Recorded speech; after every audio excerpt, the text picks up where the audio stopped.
Bab 1. Proses perumusan dan penetapan Pancasila sebagai dasar negara. Pada pertemuan pertama ini, kita akan membahas terlebih dahulu tentang proses perumusan Pancasila sebagai dasar negara. Tujuan pembelajaran hari ini diharapkan setelah kalian mengikuti pembelajaran ini, kalian dapat mendeskripsikan sejarah pembentukan BPU-PKI. Kemudian kalian juga dapat mendeskripsikan proses perumusan Pancasila sebagai dasar negara. Selanjutnya, kalian pun dapat menjelaskan tokoh-tokoh perumus dan usulan dasar negara Pancasila. Kalian bisa lihat ini gambar apa atau foto apa? Ini adalah gambar sebuah gedung yang menjulang tinggi ya. Gedung ini bisa berdiri dengan kokoh ya. Karena apa? Karena gedung ini memiliki pondasi yang sangat kuat ya. Pondasi yang sangat kuat. Makanya gedung tersebut bisa berdiri dengan kokoh. Kalau pondasinya tidak kuat bagaimana? Ya. Maka gedung tersebut akan hancur, misalnya karena gempa bumi atau misalnya dibom. Nah, selanjutnya bagaimana kalau suatu negara? Negara pun sama, ya, memerlukan dasar negara yang sangat kokoh, yang sangat kuat sebagai pondasi untuk menyelenggarakan kehidupan berbangsa dan bernegara. Selanjutnya, apa dasar negara kita? Ya, dasar negara kita atau dasar negara Indonesia kita itu adalah Pancasila. Kalian sudah paham ini ya, sudah pernah belajar di SD. Nah, hari ini kita akan belajar tentang pembentukan BPU-PKI, kemudian proses perumusan dasar negara, dan peran pendiri negara di dalam perumusan Pancasila. Kita mulai dengan pembentukan BPU-PKI. BPU-PKI itu adalah Badan Penyelidik Usaha-usaha Persiapan Kemerdekaan Indonesia.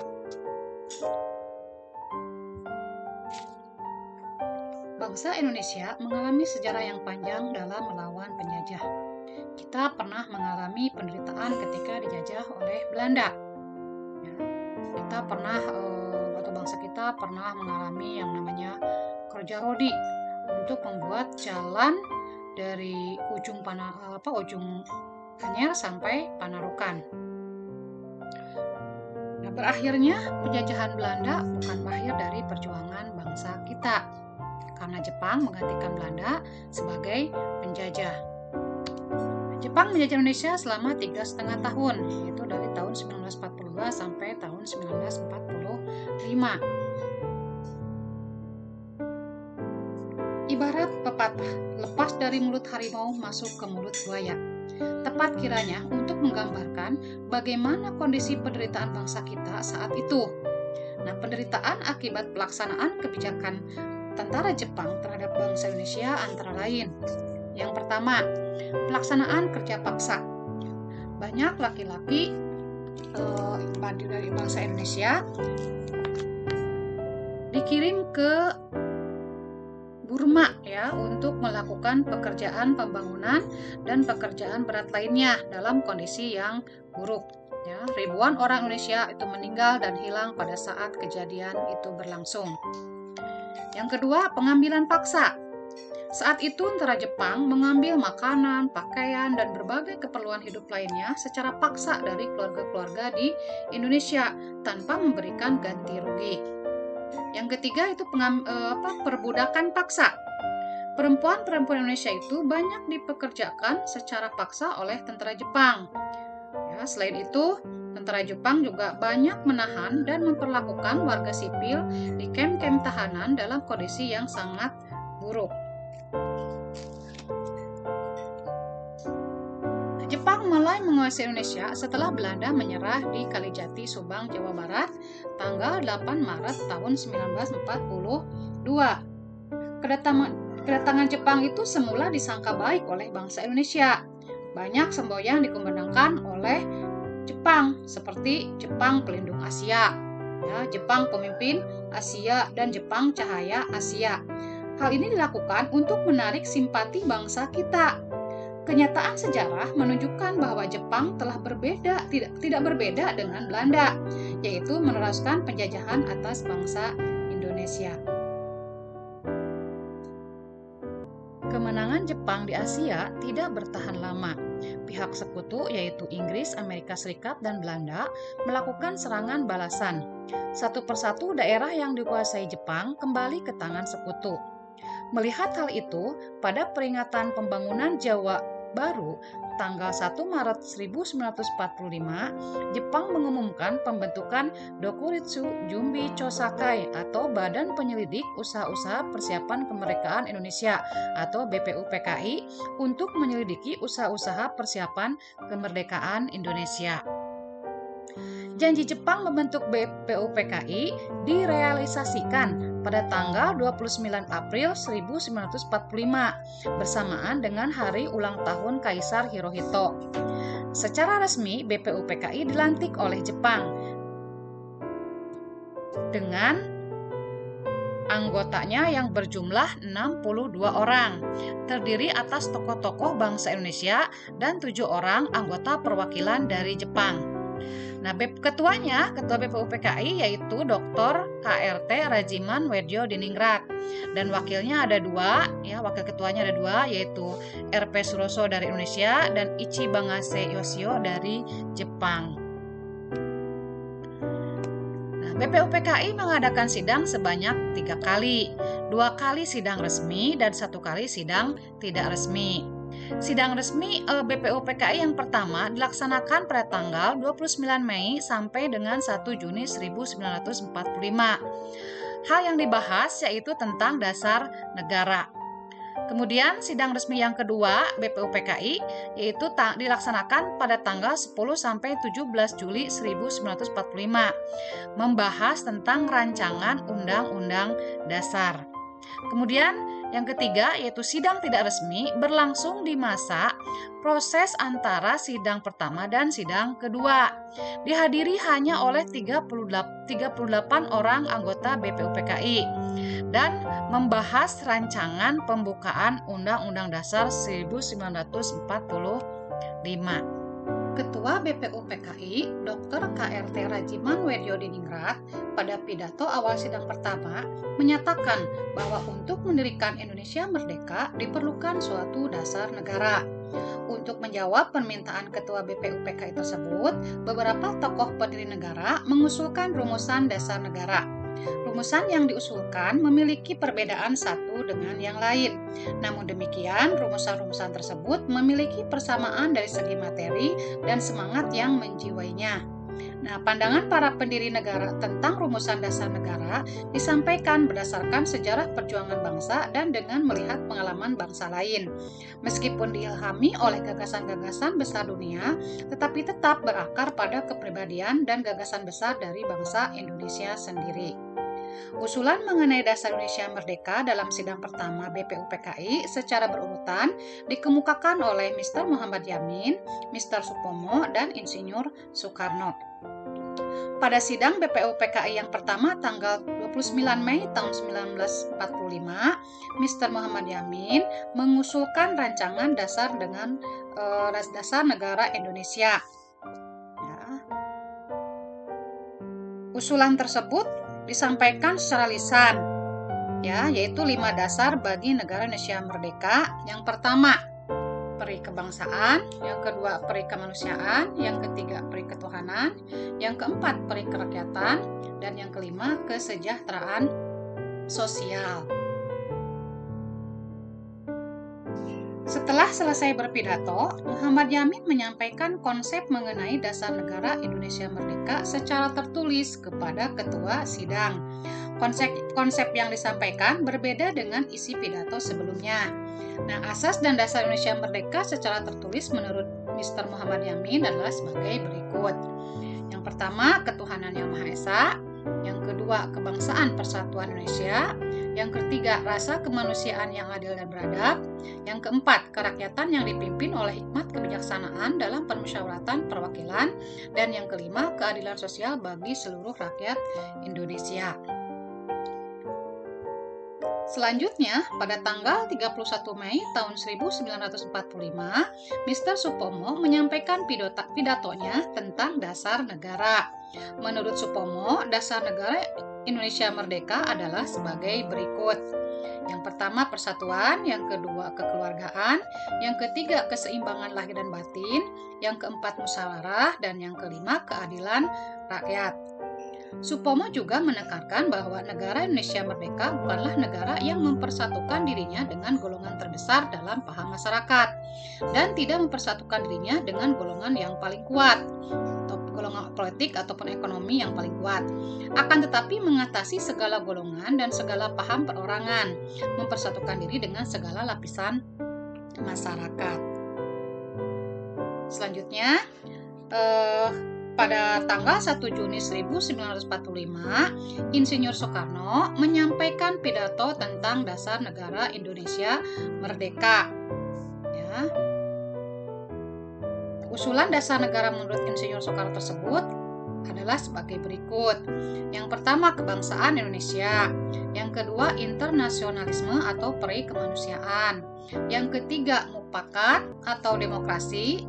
Yang keempat, kesejahteraan sosial. Yang kelima, ketuhanan yang berkebudayaan. Insinyur Soekarno dalam sidang itu pun menyampaikan bahwa kelima dasar negara tersebut bukan dinamakan Pancadharma. Atas petunjuk seorang teman ahli bahasa, rumusan dasar negara tersebut dinamakan Pancasila. Sila artinya asas atau dasar, dan di atas kelima dasar itulah mendirikan negara Indonesia yang kekal dan abadi. Pada akhir masa persidangan pertama, Ketua BPUPKI membentuk panitia kecil yang bertugas untuk mengumpulkan usulan para anggota yang akan dibahas pada masa sidang berikutnya. Panitia kecil ini diketuai oleh Insinyur Soekarno dan beranggotakan antara lain Insinyur Soekarno itu sendiri, kemudian Ki Bagus Hadikusumo, kemudian Kiai Haji Wahid Hasyim, Mr. Muhammad Yamin, Sutarjo Karto Hadikusumo, A.A. Maramis, Otto Iskandar-Dinata, dan Dr. Andes Muhammad Hatta. Panitia kecil ini mengadakan pertemuan untuk mengumpulkan dan memeriksa usul-usul menyangkut beberapa masalah Indonesia.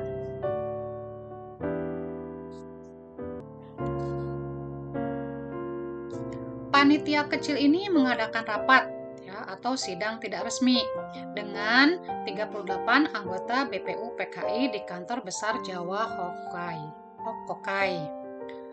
Pertemuan tersebut membentuk lagi panitia kecil berjumlah 9 orang yang dikenal dengan Panitia 9. Panitia 9 terdiri dari yang pertama Insinyur Soekarno sebagai ketua, kemudian yang kedua Muhammad Hatta, yang ketiga Muhammad Yamin, yang keempat A.A. Maramis, yang kelima Mr. Ahmad Subardjo, yang keenam Kiai Haji Wahid Hasyim, yang ketujuh Kiai Haji Kahar Muzakir, yang kedelapan Haji Agus Salim, dan yang kesembilan R. Abikusno Cokro Suyoso. Panitia 9 mengadakan rapat di rumah Insinyur Soekarno, Jalan Pegangsaan Timur nomor 56 Jakarta. Pada tanggal 22 Juni 1945, Panitia 9 telah mencapai satu kesepakatan tentang rancangan pembukaan hukum dasar atau UUD. Rapat berlangsung alot karena terjadi perbedaan paham antar peserta tentang rumusan dasar negara, terutama soal agama dan negara. Persetujuan Panitia 9 ini tercantum di dalam rancangan pembukaan hukum dasar atau Undang-Undang Dasar.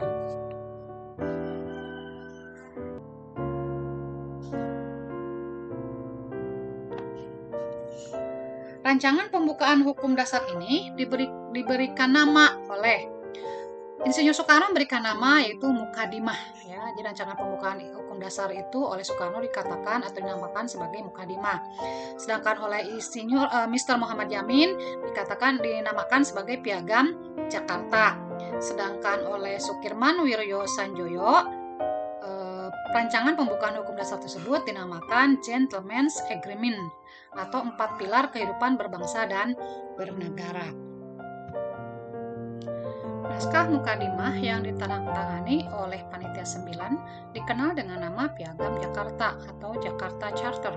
Selanjutnya, naskah Mukadimah tersebut dibawa ke sidang kedua BPUPKI tanggal 10 sampai 17 Juli 1945. Nah, pada tanggal 14 Juli 1945, Mukadimah tersebut disepakati oleh BPUPKI. Dalam alinea keempat naskah Piagam Jakarta tersebut terdapat rumusan dasar negara sebagai berikut. Yang pertama, ketuhanan dengan kewajiban menjalankan syariat Islam bagi pemeluk-pemeluknya. Yang kedua, kemanusiaan yang adil dan beradab. Yang ketiga, persatuan Indonesia. Yang keempat, kerakyatan yang dipimpin oleh hikmat kebijaksanaan dalam permusyawaratan perwakilan. Dan yang kelima, keadilan sosial bagi seluruh rakyat Indonesia. Rumusan dasar negara yang tercantum dalam naskah Piagam Jakarta tersebut dalam sidang PPKI tanggal 18 Agustus 1945 mengalami perubahan, yaitu pada sila pertama yang semula berbunyi ketuhanan dengan kewajiban menjalankan syariat Islam bagi pemeluk-pemeluknya diubah menjadi ketuhanan yang Maha Esa. Latar belakang perubahan sila pertama itu menurut Muhammad Hatta karena atas usulan wakil-wakil Protestan dan Katolik dari wilayah timur yang merasa keberatan dengan bagian kalimat rumusan dasar negara dalam naskah Piagam Jakarta. Kalimat yang dimaksud adalah ketuhanan dengan kewajiban menjalankan syariat Islam bagi pemeluk-pemeluknya. Nah, terhadap keberatan tersebut, sebelum sidang PPKI dimulai, Muhammad Hatta mengajak Ki Bagus Hadikusumo, Kiai Haji Wahid Hasim, Mr. Kasman Singodimedjo, dan Mr. Teku Muhammad Hasan mengadakan rapat pendahuluan. Supaya tidak terpecah sebagai bangsa, tokoh pendiri bangsa yang bermusyawarah telah bermufakat untuk menghilangkan bagian kalimat tersebut dan menggantikannya dengan rumusan ketuhanan yang Maha Esa. Rumusan dasar negara yang tercantum dalam pembukaan Undang-Undang Dasar 1945 yang ditetapkan oleh PPKI tanggal 8 Agustus 1945 adalah sebagai berikut. 1. Ketuhanan yang Maha Esa. 2. Kemanusiaan yang adil dan beradab. 3. Persatuan Indonesia. 4. Kerakyatan yang dipimpin oleh hikmat kebijaksanaan dalam permusyawaratan perwakilan. 5. Keadilan sosial bagi seluruh rakyat Indonesia. Jadi inilah isi dasar negara Pancasila yang merupakan dasar negara kita sampai sekarang ini. Ya, jadi kita harus melaksanakan ini, harus mengamalkan 5 dasar negara ini. Ya. Nah, untuk pertemuan hari ini Ibu cukupkan sampai di sini ya. Sampai jumpa kita di pertemuan berikutnya. Tapi sebelum kita tutup, Ibu akan memberikan tugas dulu kepada kalian. Tugas untuk kalian, silahkan kalian nanti pelajari kembali materi pertemuan hari ini supaya kalian lebih paham dan lebih mengerti. Nah, yang kedua, baca dan pelajari materi tentang penetapan Pancasila sebagai dasar negara untuk dibahas pada pertemuan minggu depan. Sekian dulu untuk pertemuan hari ini, sampai bertemu kembali di pertemuan berikutnya. Sebelum kita tutup pertemuan hari ini, mari kita membaca doa dulu dengan mengucapkan bacaan hamdalah. Alhamdulillahirabbil alamin. Sekian dan terima kasih. Wassalamualaikum warahmatullahi wabarakatuh.